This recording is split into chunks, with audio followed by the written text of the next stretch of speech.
no secret that children are freaking creepy. They drool and they giggle and they go, "Oh, mommy, who's that man on the ceiling with no face?" But why do they do this?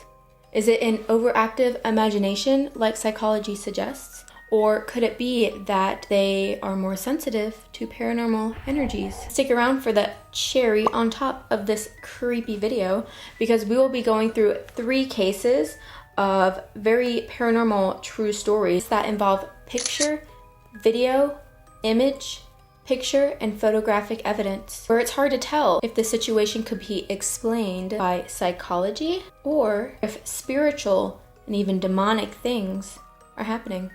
So throughout history and time in different cultures, they believe that children were actually closer to the spiritual realm than adults were. So the ancient Romans, they especially thought this because they believed that the uncorrupted mind and their purity made them morally pure. So it was understood that their innocence could attract attention, obviously from the good and helpful spirits, but it was also understood that it could attract attention from the evil ones. So because of this, Roman children often wore protective amulets. So the boys, they would wear something called a bulla, which was essentially a little locket, and the girls would often wear something called lunulae, which was a crescent-shaped pendant that was to be worn to ward off evil spirits. So similar beliefs have been seen all throughout history in a lot of different cultures, like I said.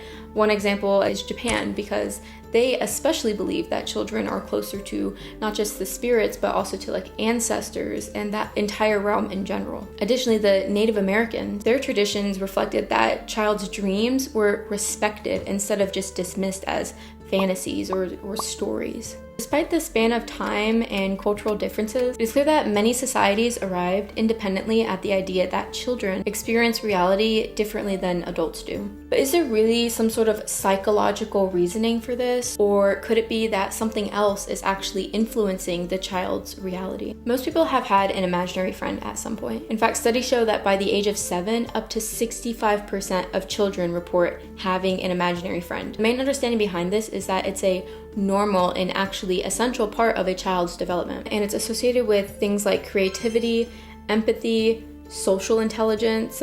For example, they keep children company and they help the child explore different scenarios, how to think for themselves, how to react, and it's kind of like a safe space for the child to really express parts of themselves. It's also noted that obviously children, their brains are developing in much different and much faster ways than adults. Because of this, their dreams and their fears, their memories even, they can kind of bleed together and overlap. And of course, not only that, but their brains, as you probably know, they're not entirely developed like adults yet. But surprisingly, by the time a child is 5 years of age, their brains are already 90% the size of an adult's. So the difference isn't entirely in the size of the brain, but it's rather what's going on internally in the brain. The big difference is that the prefrontal cortex is still developing, of course, and this is what's associated with things like logic, judgment, reality testing, impulse control, all those sorts of things. One good analogy is if you've ever been to the eye doctor and they're like putting those things over your eyes. They're changing out those lenses and they're trying to see which one makes the letters on the wall the most clear.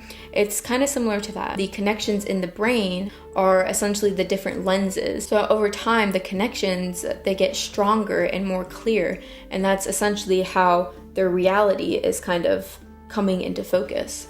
But what if there's more to it than just that? So there's 2 paranormal interpretations we'll talk about. The first one, it's similar to how we discussed earlier about like traditions. They've talked about how children are more sensitive to spirits in the spiritual realm. So these traditions have historically thought that as the child ages, this sensitivity sort of diminishes. So this sensitivity is best described as the ability to perceive spiritual realms more easily. Children could fit this idea because their minds are less filtered and more open and eager to interact with the reality around them, even the parts of their environment that don't entirely belong in reality. However, throughout development, maturity closes off and suppresses this sensitivity. Because of this, many adults find it very hard to interact with the spiritual realm, or they might have to go through lengthier processes to do it. They have to do more complicated rituals or seances even. The second interpretation actually takes a different approach and says that there's zero difference between the sensitivities in children and the spiritual sensitivities in adults. In this interpretation, children and adults share the equal amount of spiritual sensitivity.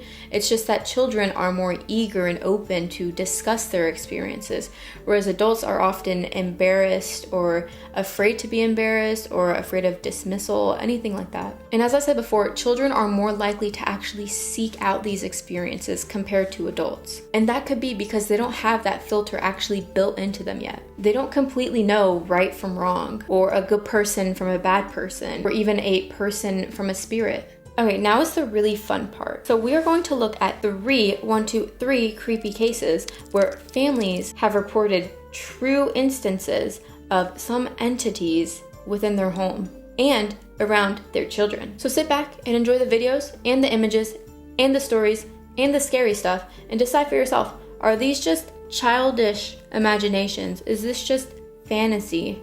Or is something creepy, paranormal, dare I say, actually going on? The first case is going to be from Reddit user SI605, and they report that this is a baby monitor footage watching over their baby niece. One thing that's also noted about this video is that the entire reason that they caught this on camera is because the child was up playing after their bedtime, and the mom turned on the baby monitor to see what was going on, and this is what they found.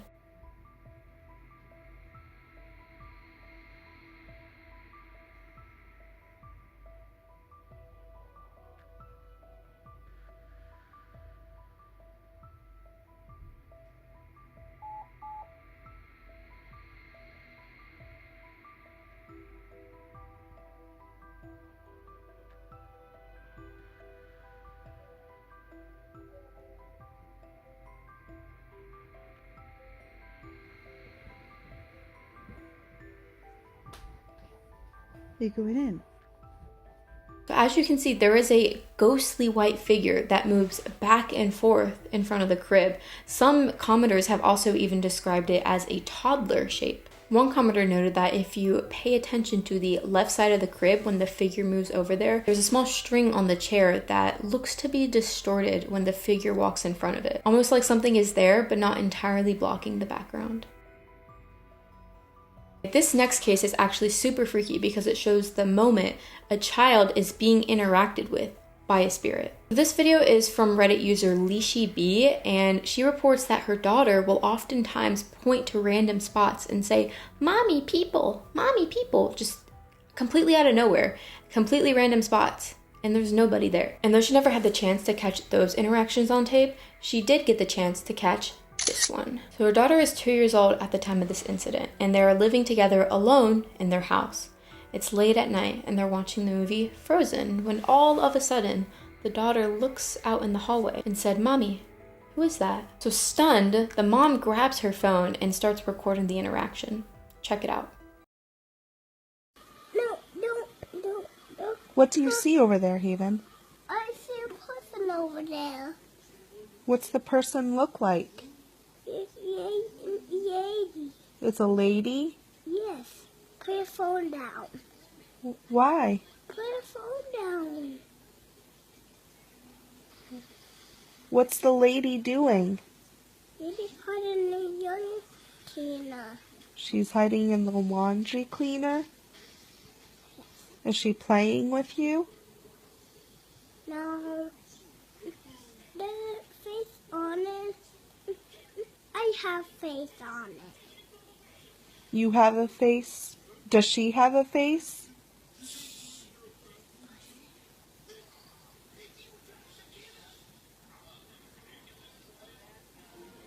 Is the person talking to you?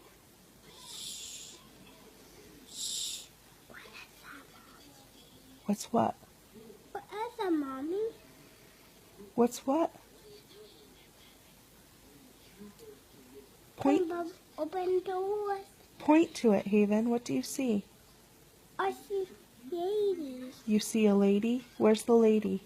Right there. Where? Down the hall? Yes. There's a lady down the hall. Yes. As you can see in the video, the child is obviously convinced that there is something there. And what makes it even creepier is that a lot of times when children report having imaginary friends or seeing somebody or just talking to somebody in general, it's usually when they're alone or they're bored. But that's not entirely the case with this video. This child is in the company of their mother and they are watching the movie Frozen. And I'm sure everybody knows the movie Frozen, how addicting it can be and all the music and how it's just perfectly marketed for a child. And yet this child, in the middle of this movie, just mysteriously says, "Mommy, who is that in the hallway?" Right, so this third case is probably my favorite and probably the creepiest just because of the images and the story that builds up to them. For background context, Reddit user Killchamber reports that for a while now, they've experienced a lot of paranormal instances in the house that him and his wife share. They said that they've heard mysterious knocks in the pattern of 3. Lights will turn on and off around the house randomly. They said that the lid on the garbage can in their kitchen has mysteriously flipped off with absolutely nobody around it. And what's even worse and even freakier is that they have seen the doorknob on their bedroom mysteriously slowly turn back and forth without anybody around. But of course, these things only got worse from there. The couple said they installed a few cameras on their property to watch out for burglars, skinwalkers, just normal things. But they also decided to install one in their bedroom for, It was only a few months after purchasing the cameras that the ones inside the house slowly stopped working. Instead of filming in segments as they normally would, the quality started going down. The segments got shorter and shorter until they were only able to actually take screenshots when motion was captured. Now, what you're about to see are images from their room where they said most of the activity was occurring. And what's extremely important to add is that these pictures were captured only a few weeks after their son was born and brought into the house. Check them out.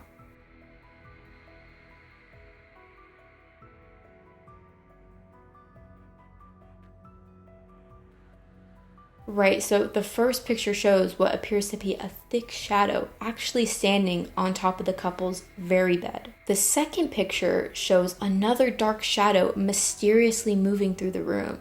But what's noticed is that if you zoom in and enhance the picture, there actually seems to be a face. If you are unsure about the previous photos, check out this next one because it's even more terrifying.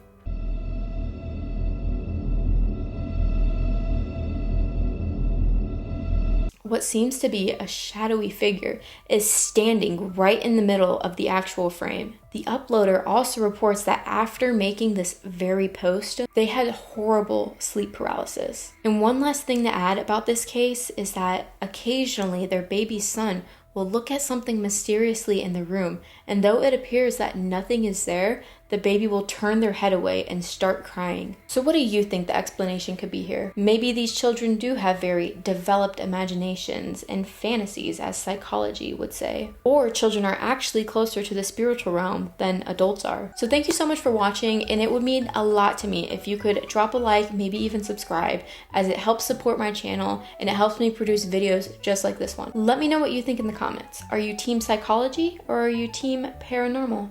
I'm personally team paranormal. And if you'd like, please share your creepy paranormal stories in the comments. I might even make a video featuring them, and I might even include my own. Thank you so much again, and I will see you guys later.